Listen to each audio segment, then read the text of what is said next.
Family moved into a new apartment in the city, excited to begin a fresh chapter in their lives. The building was old but charming, with wooden floors that creaked with every step and windows that let in the morning light. The first day was uneventful. They unpacked, arranged their furniture, and admired the view from the living room. That night, however, something felt off. The apartment, though quiet, seemed too still. The father set the clocks around the apartment before going to bed. Everything should have been normal. At exactly 3 o'clock in the morning, the digital clocks froze. The room suddenly felt colder. A chill ran down their spines despite the warm night air. Soft whispers echoed through the empty apartment. They were faint at first, almost indistinguishable from the hum of the city outside. The mother sat upright in bed, straining to hear the words. They seemed to call her name, but no one was there. The daughter stirred. She said she felt something watching her from the corner of the room, though nothing was visible. The father checked the security cameras, but the footage appeared normal. Nothing seemed out of place. Still, the feeling of unease remained. Shadows in the corners seemed thicker, darker, almost moving on their own. The second night, the phenomena returned with intensity.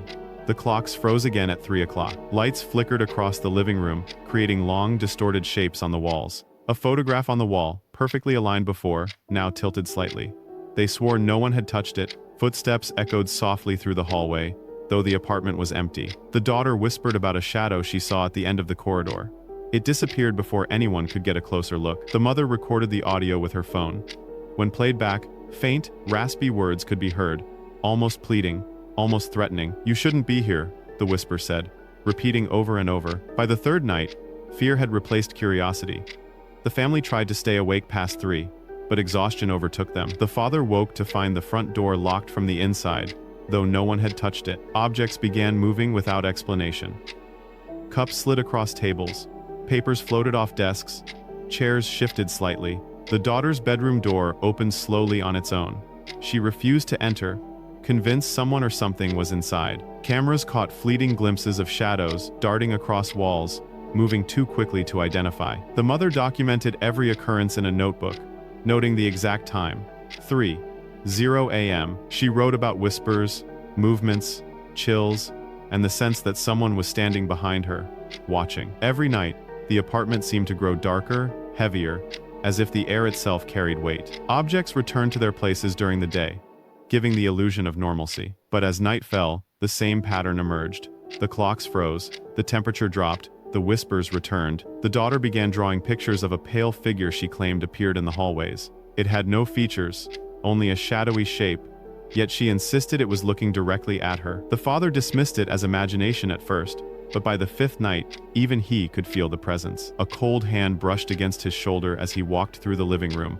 No one was there. The mother found scratches on the wall near the staircase, long, deep, as if clawed by an invisible hand. Audio recordings captured faint breathing when no one else was in the room. They realized the apartment itself was alive with something malevolent, active only at 3 o'clock. Sleep became impossible. Fear consumed their nights. Every sound felt amplified. Every shadow seemed alive. The daughter refused to walk alone. The mother clutched candles. The father kept the doors locked, but nothing seemed to stop it. The entity or curse was patient, recurring every single night, and the more they resisted, the stronger it seemed to become, as if feeding on their fear and exhaustion. By the 7th night, the apartment had become a prison of fear. The family began documenting every detail in a series of notebooks, trying to make sense of what was happening. The daughter wrote about the shadowy figure in meticulous detail, noting every movement and every whispered word. The mother set up cameras in every room, hoping to catch proof of the strange activity. At 3 a.m., the first signs appeared again. The lights flickered violently, throwing long shadows across the walls. The daughter screamed, pointing at a figure standing at the top of the staircase, pale and motionless. The father grabbed a flashlight, illuminating the hallway, but the figure had vanished. On playback, the security footage revealed subtle movements, shapes bending, and twisting in the corners of rooms, just beyond visibility. Audio recordings captured whispers repeating the family.o's names, sometimes in a calm tone, sometimes urgent, almost angry. "Leave, you don't belong here," the recording said. Objects continued to move on their own. A chair in the living room slid across the floor, stopping at the exact place where the shadow had stood. The daughter reported seeing faces in the mirrors that weren't hers, fleeting glimpses of eyes staring from behind the glass. The mother discovered long scratches etched into the wood of the floors, deep enough to leave splinters, yet no one had touched them. Fear began to affect their sleep.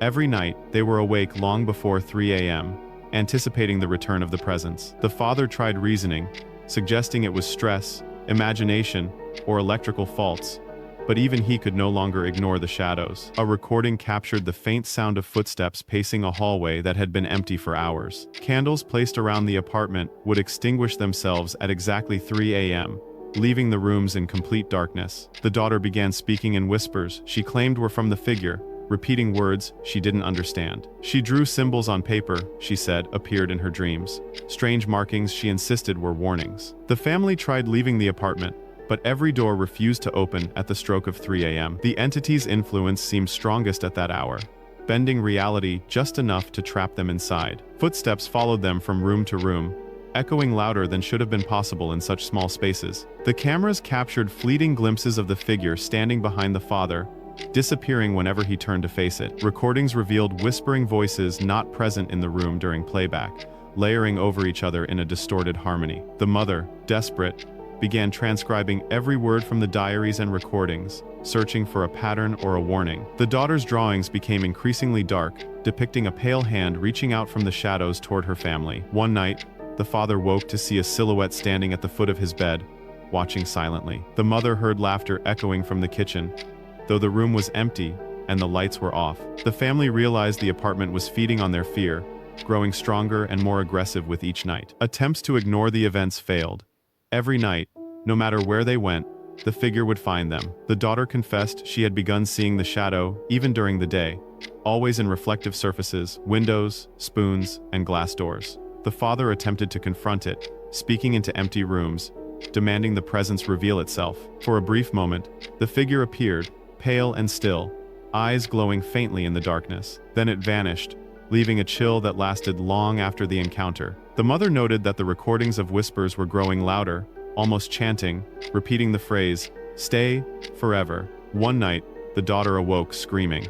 The diary in her hand was open to a page she had never written. Symbols she couldn't recognize were drawn in thick, black ink, almost bleeding onto the page. The family realized that the entity was no longer limited to night.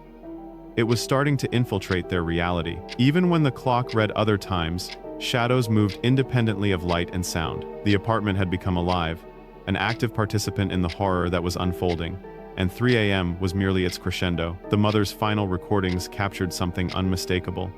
Footsteps ascending the stairs, then silence, then whispers repeating, "You cannot leave. You belong to this place." The daughter clutched her diary to her chest, trembling, as the shadows lengthened across the floor. The father realized they were trapped in a nightmare that would return every night, growing worse, relentless. Every 3 a.m., the apartment reclaimed its dominion, bending the family's world into darkness. And the recordings, the cameras, and the diaries would become the only evidence of what had occurred. Proof that the apartment was alive, waiting, and patient. By the 10th night, the family was barely holding on. Fear had consumed their lives, twisting every sound and shadow into terror. The daughter refused to leave her room. She could feel the presence just beyond the door, waiting, patient. The father kept checking the locks, convinced they could somehow escape, but the apartment had other plans. The mother whispered into the camera, documenting every movement, every sound, hoping someone, somewhere, would see and believe. At exactly 3 a.m., the clocks froze once again. The familiar chill filled the rooms. The shadows stretched unnaturally along the walls, moving like liquid, dark, and relentless. Footsteps echoed through the empty hallways, coming closer with each passing second. The daughter screamed as a pale hand appeared in the doorway, impossibly thin, impossibly long. The father tried to pull her back, but the shadows pushed him away with invisible force. The mother grabbed the diary, desperate for any clue, reading the cryptic symbols aloud, hoping to stop the entity. The figure moved faster than any human, appearing in corners, reflections, even on the floorboards. Whispers filled every room, overlapping, chanting, each voice more urgent than the last. "You cannot leave. This is yours now." The cameras captured everything. Shadows bending impossibly, walls rippling, objects flying through the air. The daughter ran to the living room, clutching her mother's hand, only to find the room empty, distorted, as if stretched by an unseen force. The father tried opening the front door, but it wouldn't budge. No matter how hard he pulled, it stayed locked. The air grew heavier, suffocating, as if the apartment itself was pressing down on them. The shadows condensed into a figure, pale, tall, and faceless, standing at the center of the living room. Every step they took seemed to echo endlessly, bouncing from wall to wall, disorienting them completely. The mother fell to her knees, screaming, as the figure reached out with its dark, elongated fingers. The daughter tried to resist, but she felt herself being pulled into the darkness, a cold energy wrapping around her limbs. The father lunged forward, but his hands passed through the figure, as if it was not entirely of this world. The walls seemed to breathe, contracting and expanding, trapping them in a nightmare they could not escape. The whispers became a chorus, chanting the words over and over. Forever, forever, forever. The cameras, recording silently, captured the family's terror in real time, distorted images, glowing eyes, and shadowy limbs stretching unnaturally. The diary slipped from the mother's hands, pages flying across the room as if moved by invisible wind. The daughter screamed one final time as the pale figure reached her, a cold emptiness swallowing her presence. The mother tried to run, but the shadows closed in, swallowing the hallways and rooms around her. The father felt the darkness wrap around him, lifting him off the ground, holding him in place as the shadows consumed everything. And then, silence. The clocks froze permanently at 3 a.m. The apartment returned to a quiet, normal state, as if nothing had happened. The building's lights glowed softly, the windows reflected nothing unusual, and the city outside remained oblivious. But the evidence remained. The security footage showed distorted, unexplainable figures. Audio recorded whispers in languages no one recognized. The diaries were left open on the floor, filled with drawings, symbols, and frantic notes describing horrors no one should witness. Neighbors reported seeing shadows moving behind the windows at night, fleeting glimpses of something pale and watching. No one ever entered that apartment again, and those who had experienced the events refused to speak of it publicly. Some say the entity still waits, counting the hours until the clock strikes 3 a.m., ready to claim its next victim. And those who dare to move in now may find the apartment perfectly normal during the day.